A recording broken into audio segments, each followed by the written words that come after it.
Assalamualaikum, salam sejahtera dan selamat kembali semula ke channel Abang. Terima kasih sangat-sangat nak dengarkan semula cerita yang Abang nak sampaikan.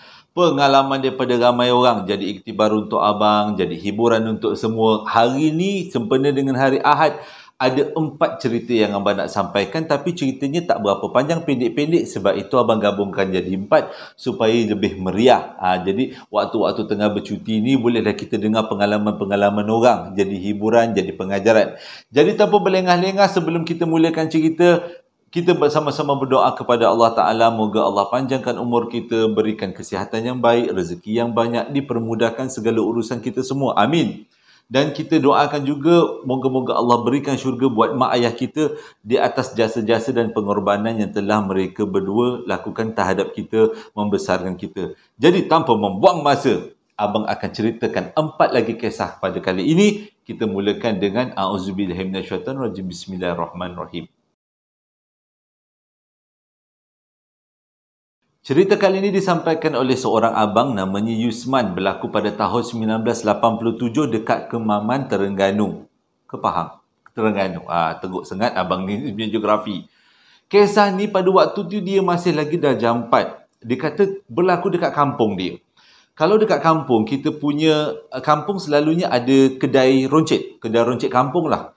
Dan kedai roncit kampung tu selalunya tak kisah kita nak pergi dari pukul berapa, dia mesti akan buka. Sebabnya selalunya kedai runcit tu akan kedai runcit tu sebenarnya adalah terletak di hadapan rumah penduduk kampung tu sendiri ataupun di sebelah rumah penduduk kampung.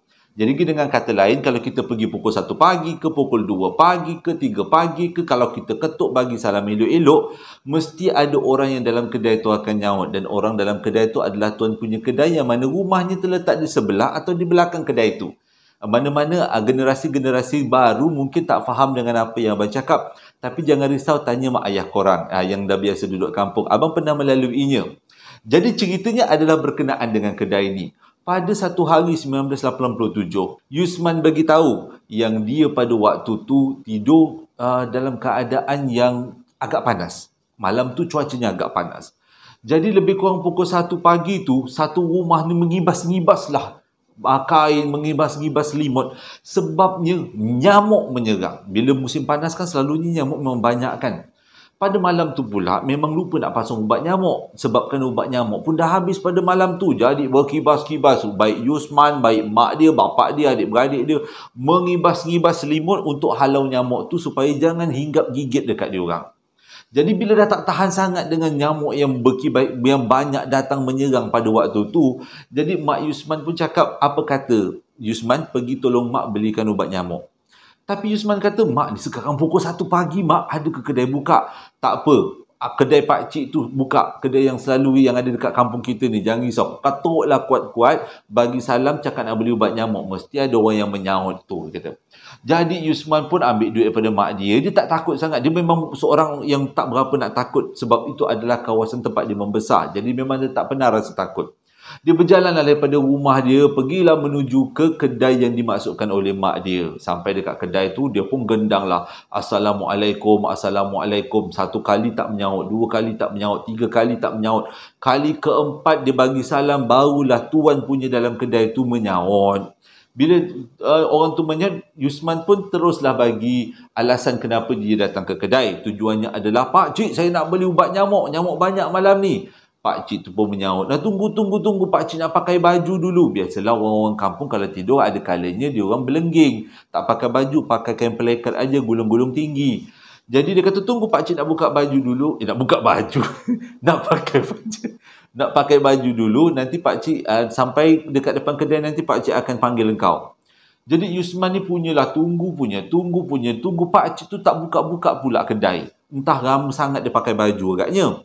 Jadi dia merayau-rayau lah di sekitar-sekitar kedai itu. Dan kedai itu pula terletak di kawasan-kawasan rumah-rumah kampung kan. Jadi dia merayau lah dia ke rumah sebelah, merayau ke rumah depan kedai, rumah sebelah kedai, rumah belakang kedai.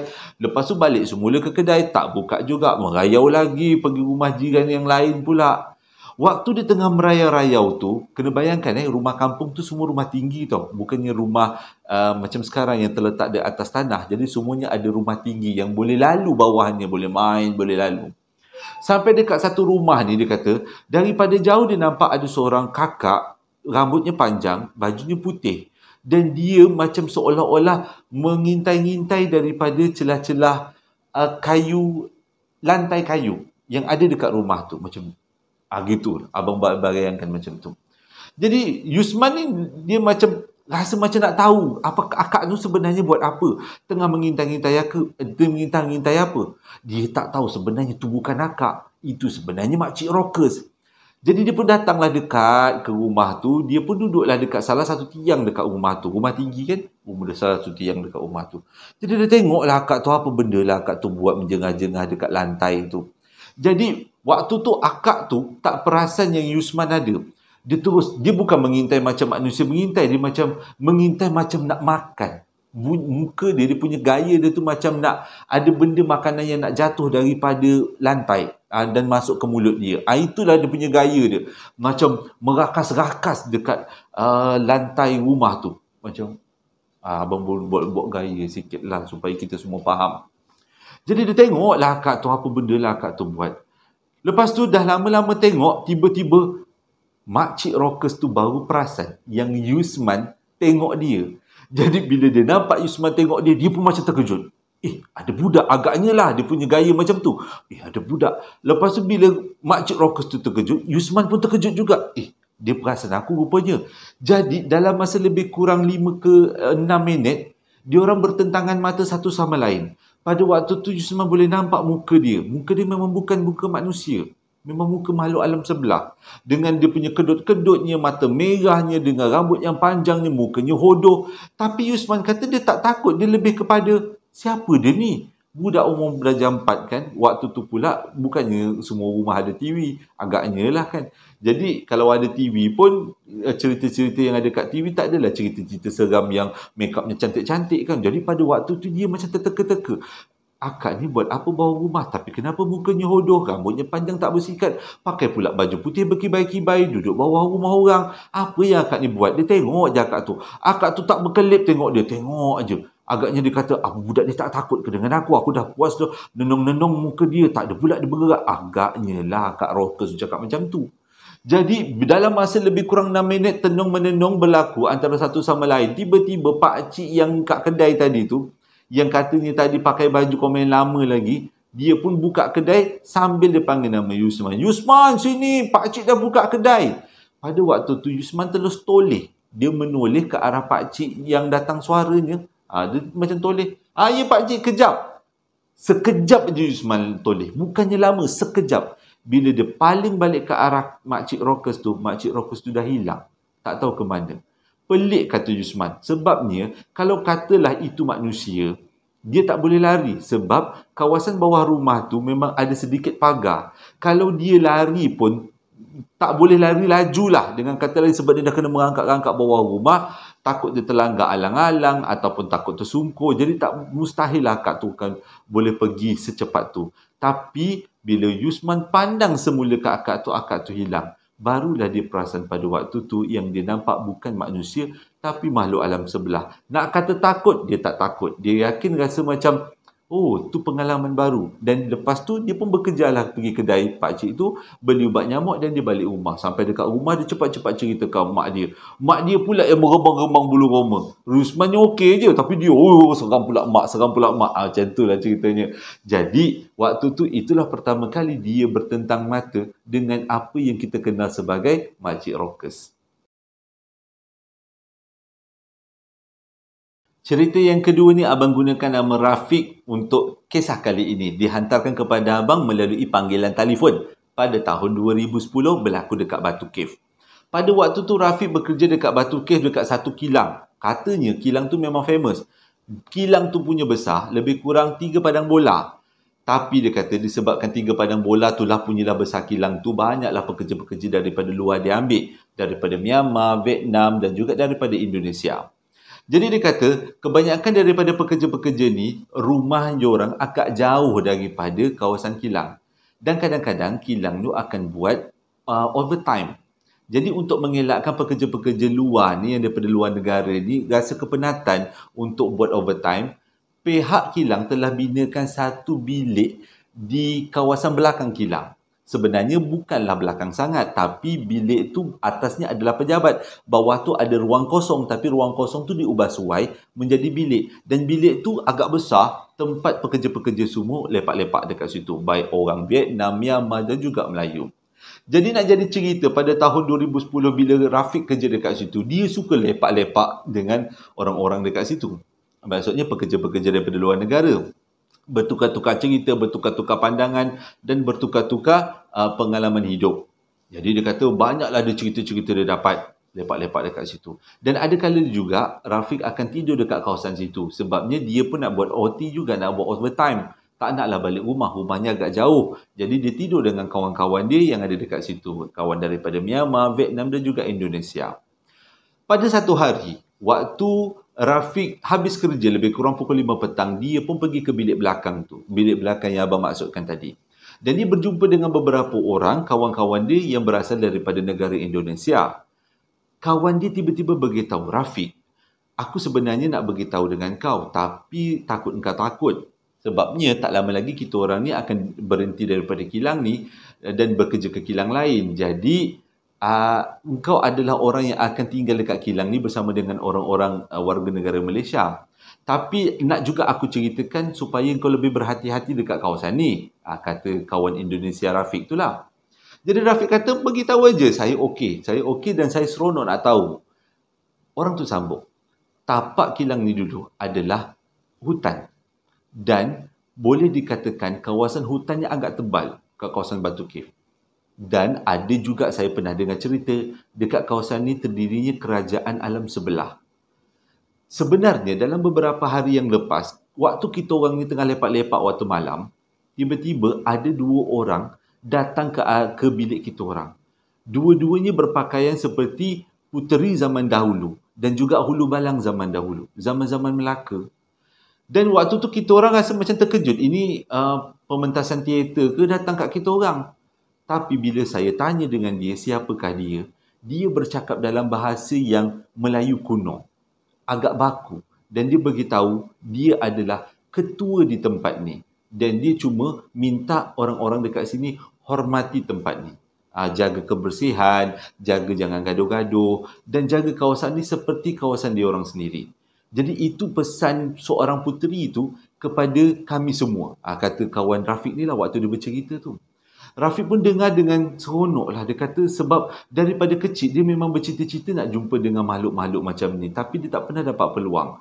Mungkin sebabkan dia ni terlalu berani. Tapi bila dia dengar cerita kawan dia daripada Indonesia, yang mana tapak bilik itu pernah didatangi oleh dua orang makhluk yang dikatakan daripada alam sebelah, dia rasa inilah peluang satu-satunya untuk dia berjumpa dengan makhluk alam sebelah. Jadi selang beberapa minggu selepas tu, pekerja-pekerja Indonesia, Vietnam, Myanmar dan juga pekerja-pekerja daripada luar negara, diorang telah bukan diberhentikan, dah ditamatkan kontrak dan diorang bekerja ke kilang lain. Jadi tinggallah Rafiq yang selalu lepak dekat bilik tu sorang-sorang. Kebanyakan pekerja-pekerja Malaysia lain tak suka lepak dekat bilik tu sebabnya rumah diorang dekat-dekat. Tapi Rafiq ni dia rasa macam kilang tu adalah seperti sebahagian daripada jiwa dia. Jadi dia suka lepak-lepak dekat situ. Nak jadi cerita, pada satu hari, waktu tu dia kata kilang tu beroperasi sampai pukul 10 malam aja. Dah tak ada OT-OT lagi lah. Cumanya perasaan rindu bersama kawan-kawan dia tu terasa sangat. Jadi dia pada malam tu dia minta izin dengan bos dia untuk tidur dekat bilik tu supaya hilang rindu lah. Dan pada masa yang sama dia berharap dia berjumpa dengan puteri dengan hulu balang tadi tu yang pernah diceritakan oleh kawan dia. Okay. Jadi malam tu dia tidurlah. Dah minta izin dengan bos. Seluruh kilang tu tak ada orang tahu sebenarnya. Kalaupun yang ada orang adalah Pak Gad tu aja, yang ujung dunia tu, yang dekat tempat masuk, pintu masuk kilang. Tapi bilik tu terletak di kawasan belakang kilang, dekat kawasan belakang sikit. Jadi tidurlah Rafiq kat situ. Sepanjang malam dia kata dia tidur lena je. Tak pernah lah dia terdengar apa bunyi apa. Tepat jam pukul 1 pagi, tiba-tiba dia dengar bilik atas daripada bilik dia bunyi bising macam orang bergaduh. Banyak barang-barang seperti dilemparkan, dijatuhkan, macam orang bergaduh. Gerung-gerang dekat bilik atas itu. Waktu tu Rafiq kata inilah peluang dia. Dia tahu dekat bilik atas tu sebenarnya tak ada orang. Itu adalah bekas pejabat lama. Dan inilah peluang dia nak berjumpa dengan makhluk tu. Dan dia pun beranikan diri pergi naik atas. Maksudnya naik tangga, pergi ke bilik atas. Nak cari mana datangnya bunyi-bunyi itu komen kuat lagi. Dia pun buka pintu, tanpa dia buka lampu, dia terus seru benda tu. Kalau kau berani, kau keluar. Aku nak tengok kau. Waktu tu. Tapi bunyi bising tu masih lagi gerung-gerang. Dan dia cakap sekali lagi, kalau kau tak nak keluar, aku terajang seko-seko. Bila cakap macam tu, terus bunyi tu hilang. Walaupun dia sendiri tak tahu bunyi itu disebabkan oleh apa. Nak kata barang jatuh, tak ada pun barang jatuh kat bilik tu. Nak kata almari dialih-alihkan ataupun fail-fail dijatuhkan, tak ada. Semuanya elok. Tapi gerung-gerang. Bila dia cakap yang dia kata nak terajang benda tu, kalau benda tu tak keluar, tak memunculkan diri, terus tak ada bunyi. Senyap. Waktu tu menyesal juga. Alamak, aku tersalah cakap ke? Aku teringin nak tengok. Tapi, dah tersalah cakap. Mungkinlah disebabkan dia cakap tu dalam keadaan yang kasar, benda daripada alam sebelah tu tak tergerak nak memunculkan diri. Jadi dia pun turun bawah sambung tidur. Sepanjang malam tu senyap sunyi je, tak ada apa-apa. Jadi dia tak puas hati. Selama beberapa minggu lepas tu, dia tidur balik dekat tempat tu. Kali ni belum sempat sampai malam, lebih kurang waktu maghrib. Memang dah tak ada orang dekat kilang tu, sunyi sangat-sangat. Jadi waktu maghrib tu dia dengar bunyi macam ada orang bekerja dekat bilik atas daripada bilik tempat dia tidur tu. Dia pun naik atas. Tujuannya adalah untuk tengoklah benda tu. Bunyilah teringin nak tengok. Bila dia buka pintu, masih lagi gelap tu dah nak gelap, tapi taklah terlalu gelap sangat. Lebih kurang 7 lebih lah macam tu. Dia buka tengok. Keadaan dalam bilik tu berbunyi seperti macam ada orang. Tapi semuanya memang kosong. Memang tak ada bunyi, memang tak ada orang pun dalam tu. Tapi seperti seolah-olah macam ada orang bekerja dekat kawasan tu. Dia tunggu lama juga. Lepas dia buka pintu, dia tunggu lama. Harap-harap benda tu muncul lah. Benda tu muncul. Bunyi bising ni. Berjalan-jalan. Ada bunyi mesin type. Tek-tok. Ada bunyi macam orang tuang air. Tapi tak ada orang. Dia tunggu je depan pintu. Cepatlah muncul. Tapi disebabkan dia tak sabar sangat, benda tu tak muncul-muncul. Dia pun berjerekah lah kau. Hei makhluk, tolonglah muncul, aku nak jumpa kau. Daripada tadi bunyi tu bising-bising macam ada orang bekerja dekat dalam bilik tu, langsung senyap. Tak ada muncul, tak ada apa, senyap sunyi. Waktu tu dia rasa macam, alamak, aku tercakap sekali lagi ke? Aku teringin nak tengok, tapi benda tu tak muncul sebab dia marah. Jadi dia pun turunlah bawah. Tak lama tu, dia sambung tidur lah. Lepas tu tak lama tu dia berhenti kerja. Dia dapat kerja tempat lain. Tapi dia kata, dia teringin sangat nak tengok. Dia dapat 2 kali peluang, tapi disebabkan dia rasa nak sangat tengok, perasaannya membaru-baru, menggelitat lah orang kata. Akhirnya dia tersalah cakap, dan disebabkan dia tersalah cakap, mencabar benda tu langsung tak muncul. Dengan kata lain, kalau kita ni terlalu berani, kadang-kadang benda tu memang tak akan memunculkan diri. Itulah pengajaran dia. Cerita yang seterusnya disampaikan oleh Amy berlaku dekat Merlimau Melaka pada tahun lebih kurang, tak silap abang, 2010. Kisah ni best. Tapi pendek. Hari ni ceritanya pendek-pendek aja, santai-santai je.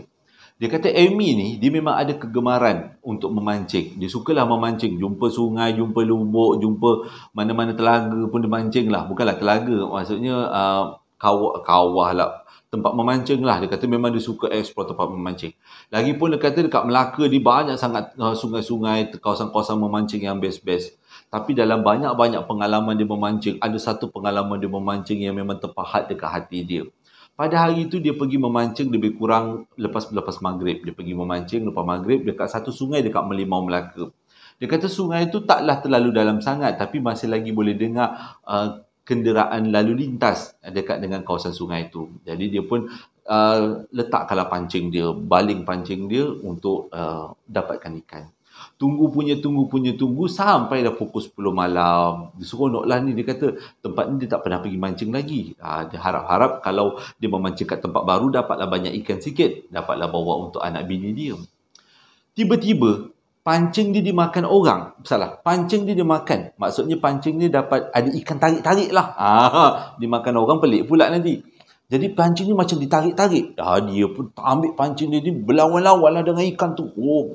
Tarik. Ikan tu tarik. Dia pun tarik. Ikan tu tarik. Jadi selepas beberapa minit bertarung dengan ikan tu, akhirnya ikan tu dapat dinaikkan. Ikan siakap komain besar lagi. Dah menipu pula abang ni. Maksudnya ikan besar dia dapat. Bukanlah siakap tapi ikan besar. Dia dapatlah ikan besar. Oh, meriah dia. Dapat ikan. Dia pun sambar ikan tu, cabut daripada dia punya mata kail dan letak dalam bekas. Pada waktu tu baru dia perasan. Kiri dengan kanan dia ada ramai orang. Bukan orang seorang dua, tapi lebih kurang ratusan orang di kiri dengan kanan dia. Waktu tu dia tergamam. Orang ni datang daripada mana? Ada kenduri ke? Sebab keadaan orang tu semua pakaiannya cantik-cantik. Macam ada buat wedding lah tepi sungai tu. Tapi waktu dia datang tadi memang tak ada orang. Dan dalam beluka pula tu kena lalu celah-celah semak. Ini tak ada. Semak tak ada. Semuanya penuh dengan orang. Macam dia kata seolah-olah sungai tu terletak di sebelah rumah orang kaya. Yang rumah orang kaya tu tengah buat kenduri doa selamat. Jadi orang ramai-ramai makan dekat balai. Macam itulah ramai dia kata. Meriah orang. Meriah. Menjerit-jerit. Jadi disebabkan tu dia rasa macam, mana datang orang ni? Waktu tu dia tak terfikir lagi yang orang tu bukan orang. Dia macam, mana datang orang ni? Tak kisahlah. Sebab dia seronok dapat ikan tadi besar besarlah dapat ikannya. Tu yang dia seronok sampai dia terlupa orang tu datang daripada mana. Dia baling lagi pancing, dapat lagi ikan. Sup sembat. Baling lagi pancing, sampai dapat lagi ikan. Sampailah pukul tengah malam, pukul 12, duk mancing aja. Boleh kata penuh bakul dia agak besar juga dia bawa. Beg lah dia kata. Jadi penuh dengan ikan. Seronok hati dia kata. Dia tak terfikir orang tu datang daripada mana, buat apa, dia tak terfikir. Jadi lepas tu dia ambil beg yang penuh dengan ikan tu, dia pun baliklah start motor, dia keluar daripada kawasan tu. Bila dia keluar je daripada kawasan tu, orang-orang yang ramai-ramai tadi yang riuh rendah macam kenduri kahwin, hilang, bunyi, orang pun tak ada. Jadi tergelak dia waktu tu. Tak kisahlah orang ni bukan orang ke tak kisahlah dia kata. Yang penting dia bawa banyak ikan untuk keluarga dia. Boleh keluarga dia makan besar malam ni. Lepas tu dia pun memandu motor, nunang, menyanyi-nyanyi. Sampailah dekat rumah. Bila sampai dekat rumah, dia bagi beg tu kat bini dia. Nyah ni, saya berdapat ikan banyak kali ni. Lepas tu, tempatnya memang best. Bila bini dia sambut beg tu, bini dia buka. Bang, mana ikan? Abang kata ada ikan. Jadi punyalah terkejut, dia pun sambar beg tu, dia tengok seekor ikan pun tak ada. Padahal tadi dia kata beg tu komen berat lagi, penuh dengan ikan. Tapi bila sampai dekat rumah bini dia, seekor ikan pun tak ada, baru dia terfikir, orang-orang tu sebenarnya bukan orang. Sebenarnya mungkin aku memancing termasuk dekat alam sebelah. Jadi disebabkan tu, ikan-ikan tu sebenarnya hanya sebahagian daripada ilusi lah dia kata. Tak ada pun jumpa ikan-ikan tu. Dan ini menjadi pengajaran pada dia. Iaitu, kalau memancing, jangan seorang-seorang. Kalau memancing juga, kena ada ilmu. Sebab kadang-kadang kita termancing dekat kawasan yang bukan daripada alam kita. Tapi cerita ni memang sangat seronok, dia kata. Untuk dia ceritakan pada abang, biar abang sampaikan. Kisah ni berlaku dekat Merlimau, Melaka. Cerita yang ketiga ni berlaku pada tahun 2018 dekat Gombak, Selangor. Diceritakan kepada abang oleh seorang lelaki. Tapi bukan pengalaman dia, tapi pengalaman satu keluarga dia. Lebih spesifik lagi pengalaman anak perempuan dia. Pada satu hari, waktu tu anak perempuan ni yang bernama Aisyah, satu sekolah dekat Gombak, sekolah agama. Dekat Seri Gombak katanya. Jadi tengah-tengah anak dia sekolah dan dia pun tengah-tengah bekerja waktu tu. Tiba-tiba dia dapat panggilan telefon daripada pihak sekolah yang mengatakan anak dia pengsan dekat sekolah. Sebagai seorang bapa, gegas-gegas dia dengan bini dia datang ke sekolah tu nak tengok sebenarnya anak dia, apa yang terjadi ke anak dia. Bila dia sampai dekat sekolah, anak dia dah okey, dah bangun, dah lega dah. Dan pada waktu tu dia bertanya dengan anak dia, sebenarnya kenapa Aisyah pengsan? Aisyah tu cakap waktu dia keluar daripada kelas nak pergi ke tandas, tiba-tiba dekat depan tandas tu dia tersempat dengan seorang budak perempuan. Budak perempuan tu dalam keadaan yang okey, cumanya dia agak menakutkan sikit. Berbaju putih, berambut panjang, tinggi lebih-lebih kurang dengan Aisyah. Dan dia sempat berkenalan, dia sempat dengar budak tu bagi tahu namanya Alisa. Jadi lepas dia dengar nama budak tu bagi tahu nama aku Alisa, terus Aisyah pingsan. Dan selepas Aisyah pingsan, pihak sekolah jumpa dan mak bapak pun dipanggil lah. Jadi sejak daripada tu, dia pun bawalah anak dia pergi balik rumah dan sejak daripada tu, Aisyah ni selalu sakit-sakit badan. Aisyah selalu kena gangguan-gangguan pelik dan benda yang paling Aisyah selalu cakap adalah ada orang yang berdamping dengan dia. Dia ada nampak seorang budak perempuan yang namanya Alisa selalu merayau kat bilik dia, selalu main-main dengan dia. Pada waktu tu dia rasa sangat tak selesa. Disebabkan keadaan anak yang tak selesa ni, si ayah ni panggillah Darussyifa datang rumah. Berubat punya berubat, akhirnya Darussyifa tahu puncanya daripada mana. Rupanya yang datang ke rumah tu memang namanya Alisa. Tapi niatnya baik. Tujuan dia datang adalah untuk berkawan dengan Aisyah. Tapi sebagai seorang bapa, bila dengar ada makhluk alam lain nak berkawan dengan anak kita, rasa tak selesa. Jadi si ayah ni mintalah Darussyifa supaya diputuskan hubungan ni. Tapi tidak berjaya. Sebabnya makhluk tu datang dalam keadaan yang baik. Memang dia niat nak berkawan dengan Aisyah. Tapi sejak daripada tu, banyak kali juga si bapa ni buat semayang, buat solat semata-mata nak jumpa orang yang dikatakan, makhluk yang dikatakan berkawan dengan Aisyah. Pernah beberapa kali juga ayah dia pergi tanya dengan Aisyah, sebenarnya Alisa ni dalam rumah kita dia suka duduk kat mana? Aisyah beritahu dia suka duduk dekat kawasan dapur, iaitu kawasan tong sampah. Disebabkan dah tahu tempat tong sampah tu adalah rumah si Alisa, kadang-kadang tengah-tengah malam si ayah ni bangun semata-mata nak pergi dapur nak tengok tong sampah. Mana-mana tahu pula dia nampak kalau-kalau lah dia ternampak Alisa tu tertenggek kat situ. Tapi banyak kali juga dia bangun, dia tak pernah jumpa Alisa. Dia tahu Alisa tu wujud berdasarkan daripada apa yang diceritakan oleh anak dia. Kadang-kadang anak dia mengadu dekat dia yang dia ni rimas dengan Alisa ni. Nak jadi cerita pada satu hari, keadaan waktu tu malam, nak hujan. Jadi waktu tu kat luar angin agak kuat. Cuaca dah semakin mendung. Tiba-tiba badan Aisyah rasa sakit sangat, terutama dekat bahagian bahu. Dia rasa sakit ni macam sampai berguling-guling. Waktu tu kata si ayah ni, dia nak bawa anak dia ni, Aisyah ni pergi hospital. Tapi Aisyah cakap tak nak. Bahu dia ni yang punca sakit ni datang daripada Alisa. Dia tak nak layan Alisa. Alisa cuba menyakiti dia. Pada waktu tu si ayah dengan si emak ni tak tahu nak buat macam mana. Tiba-tiba mungkin doa daripada seorang ibu dengan seorang ayah kan. Kilat menyambar rumah diorang. Kuat gila dia kata pada waktu tu. Kilat menyambar sampai ke rumah tu seperti seolah-olah terbakar. Dan selepas kilat tu menyambar, satu rumah bau asap. Bau seperti benda yang terbakar. Dan tak semena-mena, bahu Aisyah yang tadinya sakit, hilang sakitnya. Waktu tu si ayah ni terfikir, adakah kilat tu menyambar ke arah makhluk yang menggigit-gigit bahu si Aisyah ni. Mungkin Alisa tu yang kena panah. Tapi dia tak tahulah yang kena panah tu Alisa ke atau bukan. Tapi ikut kata anak dia, memang Alisa yang gigit-gigit bahu dia. Dan Alisa tu juga yang kena panah dengan peti. Peti tu kuat gila. Sejak daripada tu, si ayah dia cuba cari punca. Kenapa si Alisa ni suka sangat dengan si Aisyah ni? Dalam banyak-banyak punca, dia ada jumpa satu je punca yang mungkin boleh dikaitkannya. Iaitu, si ayah ni mempunyai seorang kakak. Dan kakak dia tu adalah seorang pengamal perubatan Islam. Punca kakak dia menjadi pengamal perubatan Islam adalah kakaknya telah disihir. Jadi bila dah terlalu banyak kali disihir, dia pun belajarlah sendiri ilmu-ilmu agama dan akhirnya si kakak ni menjadi ahli perubatan Islam. Itu je lah satu-satunya dijumpa mungkin penyebab kenapa si Alisa suka nak berdamping dengan si Aisyah. Walaupun alasan tu tak berapa nak kukuh, tapi boleh dikatakan itulah antara alasan yang boleh dijadikan alasan, peristiwa yang boleh dijadikan alasan kenapa Alisa nak rapat dengan Aisyah. Sepanjang Alisa duduk dekat rumah diorang, rumah Aisyah dan berdamping dengan Aisyah, ada satu peristiwa yang betul-betul menyeramkan. Disebabkan Alisa ni selalu mendengki Aisyah. Aisyah nak tidur, dia dengki. Aisyah nak buat apa, dia gigit kaki, dia gigit tangan. Menjerit-jerit kadang-kadang si Aisyah tu dibuatnya. Jadi pada satu malam, Aisyah beritahu dia tak nak tidur bilik dia. Dia kata Alisa terlalu dengki-dengki dia. Jadi malam tu, si ayah ni ambil keputusan tidur dekat bilik Aisyah. Aisyah diarahkan tidur dengan emaknya dekat dalam satu bilik utama. Jadi malam tu, waktu nak tengah-tengah tidur tu, dah tengah lelak-lelak mata. Tiba-tiba, si ayah ni dapat mesej daripada si emak yang berada dekat bilik sebelah.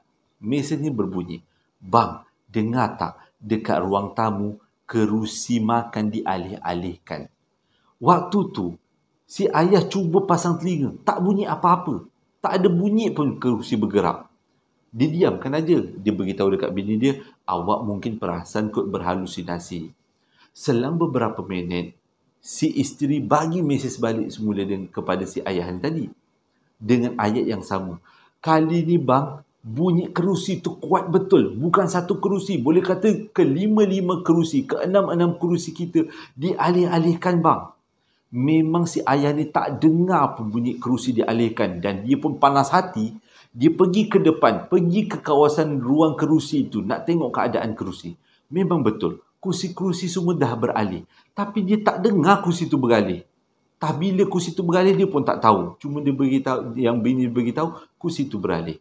Waktu tu dia kata dia dah panas hati. Anak dia dah banyak kali kena dengki. Jadi dia terfikir dia nak provoke Alisa supaya keluar. Dia buka TV, dia pasang CD, DVD cerita hantu. Sekuat-kuatnya dia pasang, lebih kurang pukul 10 malam pada waktu tu. Nak pula cerita tu pula adalah cerita Makcik Rockers. Makcik Rockers tu mengilai. Makin Makcik Rockers tu mengilai, makin dia kuatkan volume. Tujuannya adalah untuk dia provoke Alisa supaya Alisa keluar. Tapi makin dia provoke, Alisa tu tak memunculkan diri. Sampaikan dia panas hati, dia pun cakap, aku pasang cerita hantu. Kalau kau berani, kau keluar. Kau tunjukkan rupa kau. Sama macam ada dalam movie ni. Tapi semakin dia provoke, makin Alisa tak keluar. Makin sunyi rumah tu.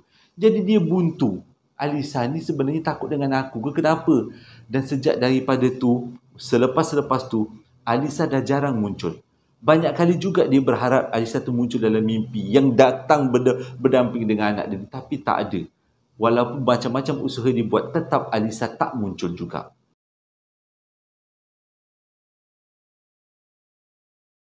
Terima kasih sangat-sangat sudi dengarkan cerita yang abang sampaikan. Hari ini ceritanya pendek, 4. Pendek-pendek, jadi hiburan jugalah.